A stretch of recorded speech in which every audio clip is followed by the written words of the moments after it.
Vous allez voir pourquoi on est tous les deux ensemble aujourd'hui. Total Tunisie est une entreprise citoyenne. On a fêté notre 70e anniversaire cette année. Et je pense que si la société n'était pas citoyenne, on ne serait pas arrivé à 70 ans. C'est une société qui a beaucoup contribué au développement de l'économie tunisienne. Premièrement, dans le domaine de l'exploration-production pétrolière, c'est Total qui avait découvert les grands gisements tunisiens comme par exemple Ashtart ou Hasdrubal. Notre activité la plus visible, c'est l'activité de distribution des produits pétroliers avec des lubrifiants Total, probablement les meilleurs lubrifiants sur le marché. Les stations-service, probablement les stations-service où vous pouvez bénéficier du meilleur service en Tunisie. Nous avons aussi une activité, ça c'est moins connu, une activité manufacturière à forte valeur ajoutée, à Sousse, avec une filiale qui s'appelle Hutchinson, où on emploie 900 personnes et on produit des pièces pour l'industrie aéronautique et automobile, surtout destinées à l'export pour des grands constructeurs auto et automobiles et aviation. Donc globalement, entre l'activité pétrolière et l'activité manufacturière, on emploie 1500 personnes en Tunisie, c'est des emplois directs et on génère plusieurs centaines d'emplois en direct en plus. Et le monde évolue, donc on va vers green economy. Comme vous savez, le gouvernement a lancé un appel d'offres pour plusieurs projets solaires et éoliens pour une capacité globale de 1000 MW. Et le groupe Total participe à cet appel d'offres. Et nous avons de grandes ambitions pour écrire une nouvelle page de notre histoire en Tunisie, cette fois-ci dans les renouvelables. Bon, j'ai dit que l'entreprise est citoyenne. Comment on y arrive ? Je dirais qu'on y arrive par deux leviers principaux. Le premier levier, c'est que on est vraiment ancré dans le tissu local. Donc sur ces 1500 personnes en fait, qui sont employées par le groupe aujourd'hui en Tunisie, plus de 99% sont tunisiens. Plus que ça, plusieurs Tunisiens qui sont passés par la filiale Total Tunisie ou bien intégrés le groupe Total directement, travaillent aujourd'hui à l'international au sein de Total et les compétences tunisiennes sont très reconnues. Deuxième volet pour nous, pour démontrer notre citoyenneté, ce sont des projets de responsabilité sociétale. Nous en avons plusieurs qui sont répartis dans 4 volets principaux, à savoir la sécurité routière, où on mène plusieurs initiatives avec des organismes différents. Et je pense qu'en aparté, Faiza pourra vous en parler plus. On a des projets pour protéger l'environnement et le climat, avec l'initiative la plus récente qui s'appelle Chatimreya, qu'on a menée avec le ministère de l'Environnement et des Affaires locales, qui consistait notamment à sensibiliser les touristes et le peuple tunisien en fait, au besoin de protéger ce joyau que nous avons en Tunisie et qui est la mer. Et troisième volet de notre responsabilité sociétale, c'est patrimoine et culture. Nous sommes partenaires de longue date du musée du Bardo et nous avons d'autres initiatives dans ce domaine. Et le quatrième, très important, et c'est le sujet de notre discussion d'aujourd'hui, c'est l'insertion professionnelle des jeunes. C'est un sujet qui est cher à Total dans tous les pays où on est. Pour nous, particulièrement en Tunisie, on sait que le chômage chez les jeunes est d'environ, le taux de chômage est d'environ 30%. En même temps, on sait que la Tunisie a beaucoup de talent. Je vous ai dit que beaucoup de Tunisiens brillent à l'échelle internationale chez Total. On sait que l'éducation tunisienne est de grande qualité et je pense que il y a un mouvement, il y a une masse critique qui s'accumule pour dire qu'on veut faire de la Tunisie une start-up nation. Donc ça c'est une première observation. Deuxième observation, c'est que la Tunisie c'est un petit marché. C'est un marché qui reste relativement petit et je pense que les entrepreneurs tunisiens doivent avoir des ambitions plus que tunisiennes. Ils doivent avoir des ambitions régionales, ils doivent avoir des ambitions continentales. Notre ambition dans plusieurs pays, mais notamment en Tunisie, c'est d'activer l'écosystème de l'innovation. Donc, comme j'ai dit, en Tunisie, on voit que la masse critique s'accumule. Il y a beaucoup d'initiatives qui sont présentes en Tunisie. Plusieurs grandes entreprises ont des concours de l'innovation.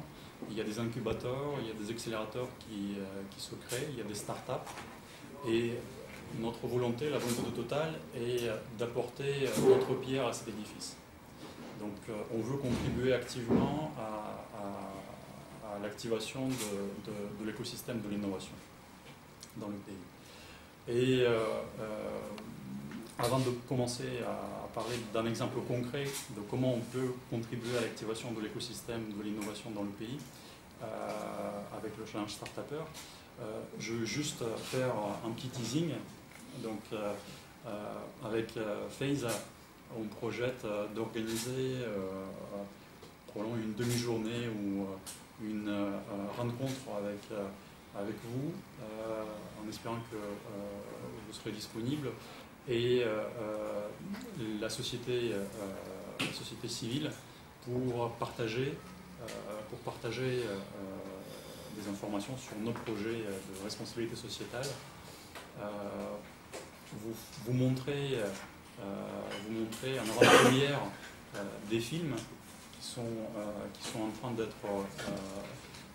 d'être préparés par des jeunes étudiants de l'école du cinéma pour sensibiliser la population tunisienne à la sécurité routière. Donc on a beaucoup d'initiatives dans le RSE. Je pense qu'il est important que la société civile soit au courant de ces initiatives et qu'on bénéficie aussi de votre feedback pour savoir comment on peut améliorer les choses. Donc on vous donne rendez-vous pour plus tard dans l'année. Et donc en aparté, aujourd'hui, je suis sûr que FaZe pourrait déjà approfondir un peu le teasing que je viens de faire.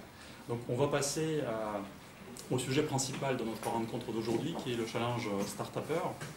Donc après le succès probant de la première édition qui a eu lieu en 2016 et qui a eu lieu dans une trentaine de pays du continent africain, le groupe Total lance la deuxième édition et on vise plus grand. Cette année, donc,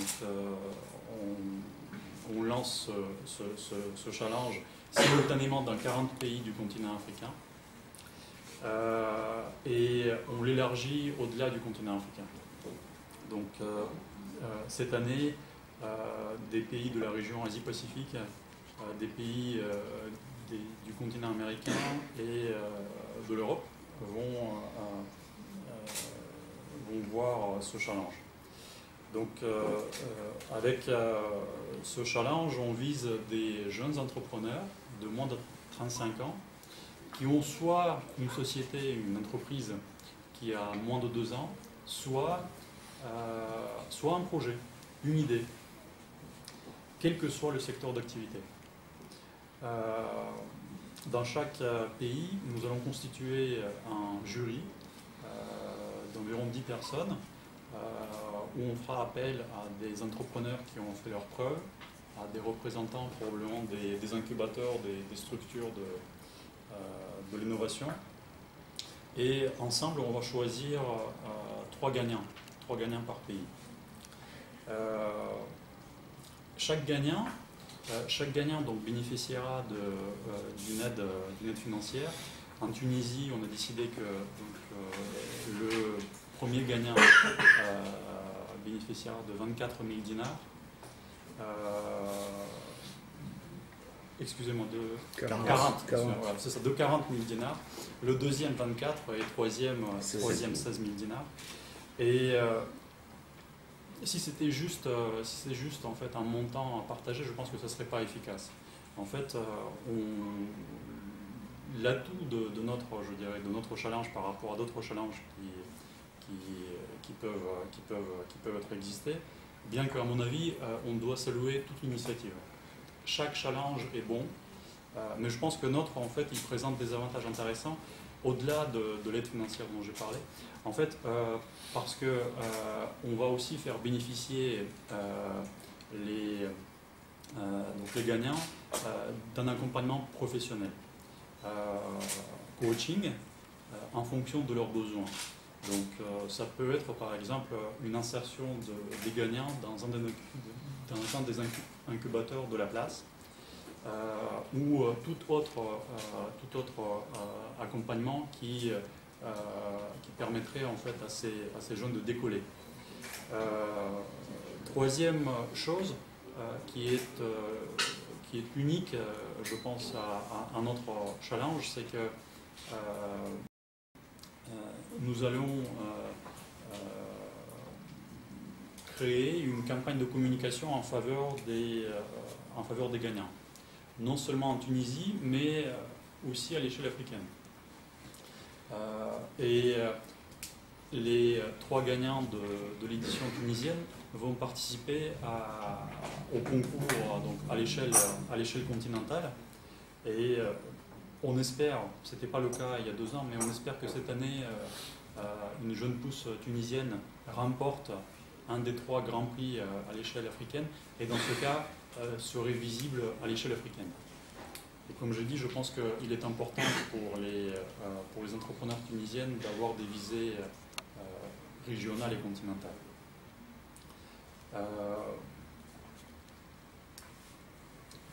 En plus des 3 gagnants, la nouveauté de cette année, c'est ce qu'on appelle un coup de cœur féminin.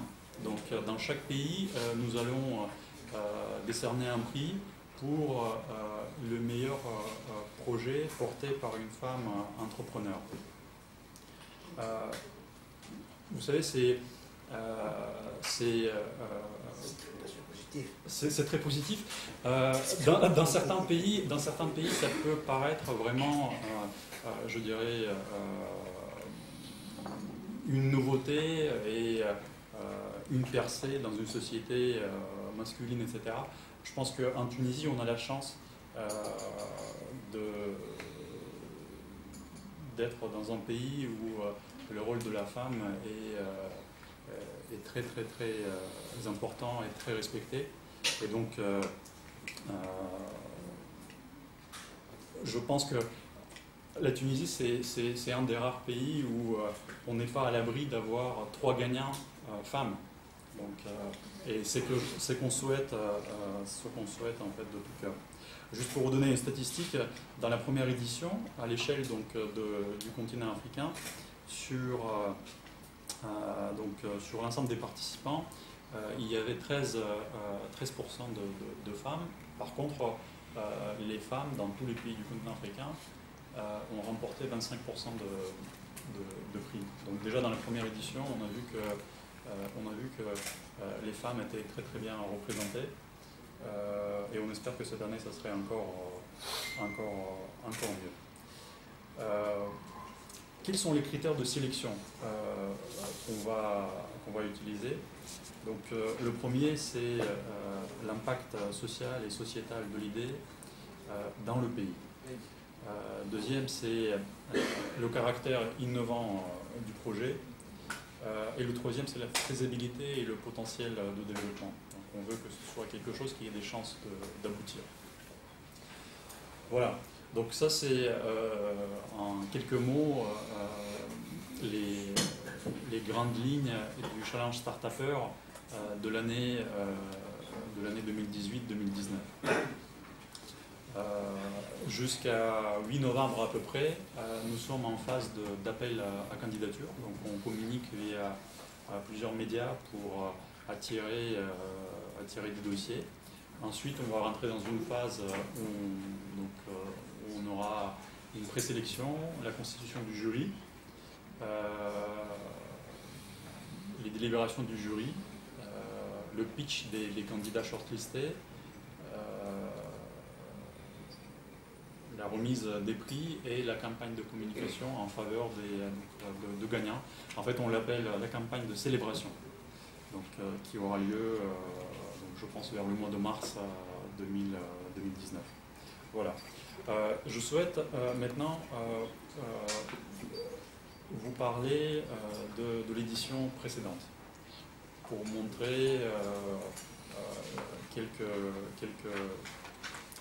grands points importants pour que vous puissiez tirer votre propre conclusion si c'était un succès ou pas et quels étaient les points saillants. Donc, comme je dis, la première édition, elle était pas aussi ambitieuse que celle-ci. Donc, elle était limitée à une trentaine de pays d'Afrique. Je vais commencer peut-être par les gagnants à l'échelle continent, pour vous donner une idée de quel projet on parle. Malheureusement, donc, dans cette première édition, les gagnants du Challenge Start-Upper Tunisie n'ont pas gagné le Challenge africain, mais ça va changer cette année, j'espère.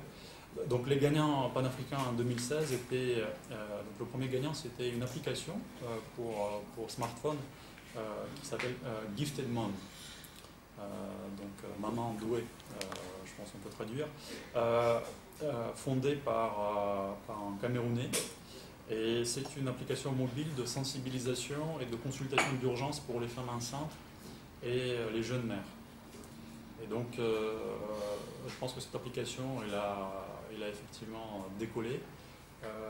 Et les dernières nouvelles, c'était que, par exemple, à la grande conférence Vivatech qui a eu lieu à Paris, donc une grande conférence de l'innovation, cette application était présente sur le stand d'une grande société pharmaceutique Sanofi. Donc, cette application est en phase de croissance.